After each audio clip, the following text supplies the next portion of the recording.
যদি কারো কোনো বিশেষভাবে রক্তের প্রয়োজন হয় সেই ক্ষেত্রে আমাদের জানাবেন।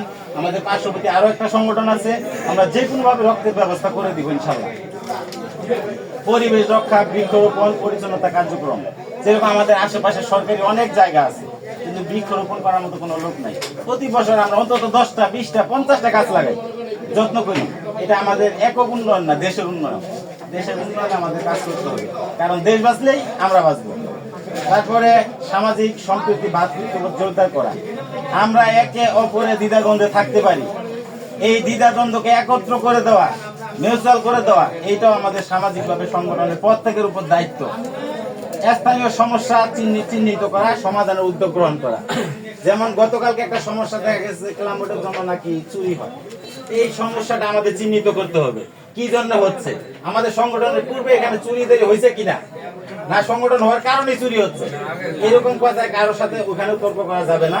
এটা আমাদের সেইভাবে বসে এগুলার সমাধান বাই করতে হবে, সমাধান বাই করে এটা সমাধান দিতে হবে। সংগঠনের নিয়মতান্ত্রিক স্বচ্ছভাবে পরিচালনা করা। যদি আমাদের সংগঠন পরিচালনায় কারো কোনো দ্বিধা দ্বন্দ্ব, কোনো কিছু মনে হয়, কোনো প্রশ্ন থাকে, অবশ্যই আপনারা বাইরে কোনো প্রকার আলোচনা করবেন না। প্রত্যেকটা মিটিংয়ে উপস্থিত হবেন এবং মিটিং এর মধ্যে সরাসরি আপনারা এখানে আমাদের প্রশ্নবিদ্ধ করবেন, প্রত্যেকটা সমস্যার সমাধান দেওয়ার চেষ্টা করবেন।